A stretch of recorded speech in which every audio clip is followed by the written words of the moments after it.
Oke, kita akan bahas contoh satu dari semateri domain yang sudah kita bahas sebelumnya. Jadi kalau kita lihat di sini, tentukan domain dari fungsi f(x) sama dengan x tambah 8 per 8 kurang akar x kuadrat kurang 36.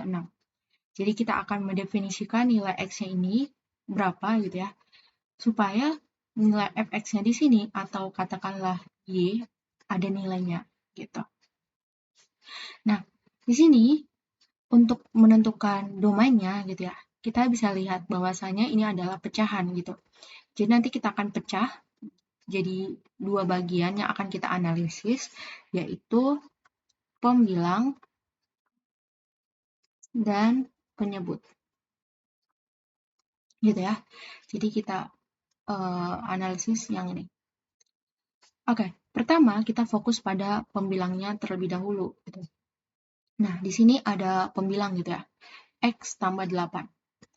Nah, di sini coba kita masukkan semua angka gitu ya.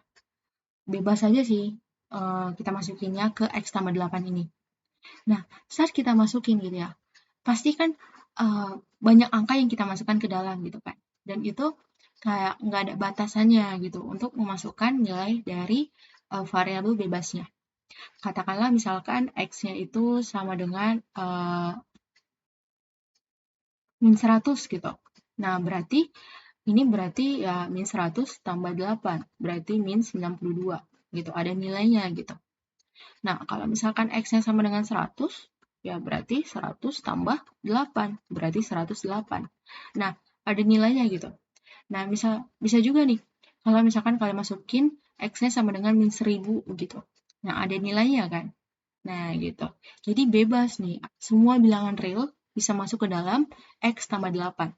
Maka domainnya itu dimulai dari min tak hingga sampai tak hingga, gitu ya. Jadi ya notasinya seperti ini gitu ya. Dan di kalkulus kalian nanti akan sering ketemu notasi seperti ini gitu, bukan kayak X elemen dari bilangan real gitu. Jarang sih kalau di kalkulus gitu ya. Tapi bisa aja kalau misalkan teman-teman buat X elemen dari bilangan real juga nggak masalah gitu. Tapi biasanya kalau aku belajar kalkulus itu sering lihat itu yang lebih kayak gini gitu, bukan seperti ini gitu ya.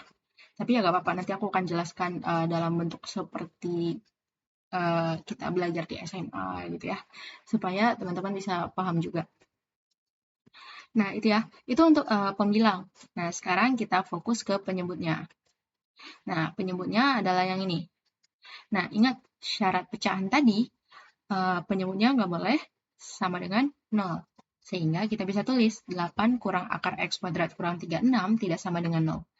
Kita pindahkan ini ke ruas kanan, lalu kita tukar posisinya gitu ya. Kan sifat komutatif ya. Jadinya nanti akar X kuadrat kurang 36 tidak sama dengan 8. Lalu kita kuadratkan kedua ruas, jadinya X kuadrat kurang 36 tidak sama dengan 64. Pindahkan ini ke ruas kiri, jadinya min 64.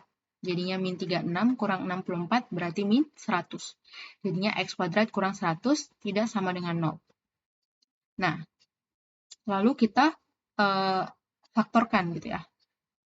Jadinya X kurang 10 kali X tambah 10 tidak sama dengan 0. Jadinya kan ini X-nya nggak boleh sama dengan 10, dan X-nya nggak boleh sama dengan min 10 gitu. Nah, kalau misalkan ada tidak sama dengan, berarti dia bulatan kosong gitu kan. Nah, ini min 10, ini 10. Dan semua nilai X di sini akan masuk, kecuali X-nya itu sama dengan 10 dan juga min 10 gitu kan. Nah, sehingga kita dapatkan domain dari F2, katakanlah seperti itu, karena tadi bagian yang pertama, sekarang ini bagian yang kedua, itu adalah min tak hingga sampai min 10 digabung, min 10 sampai 10 digabung 10 sampai tak hingga.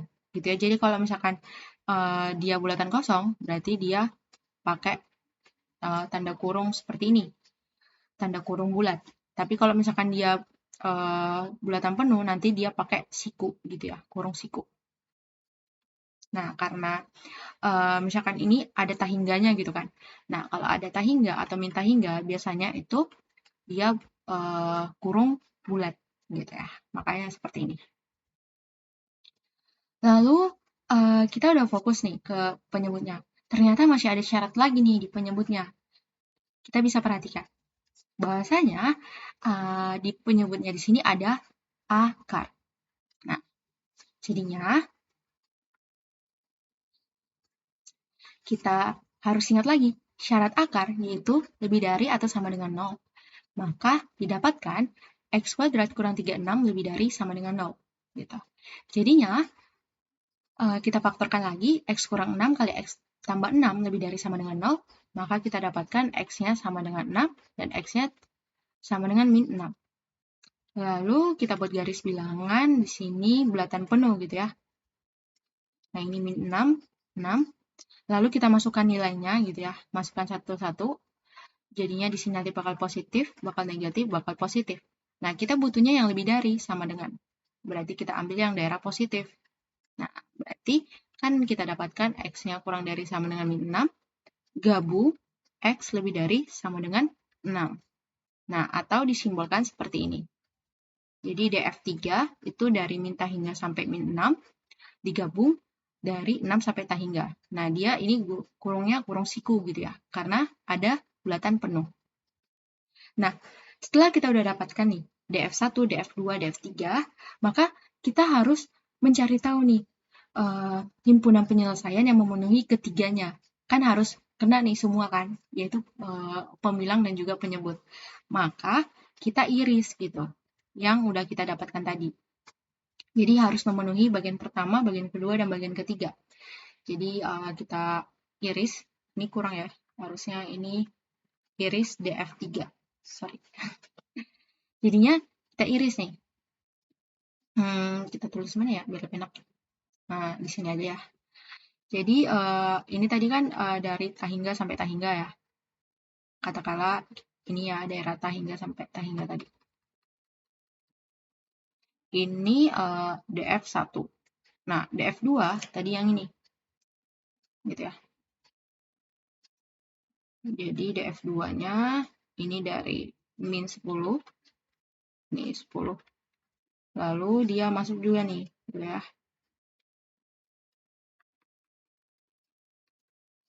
Ini df2. Nah, untuk df3 berarti tadi min 6 ya. Min 6 itu di sini. Ini 6.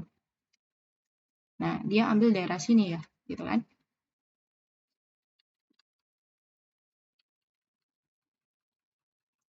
Lalu dari sini kita akan iris yang memenuhi ketiga ini tadi. Ini tadi df3 ya.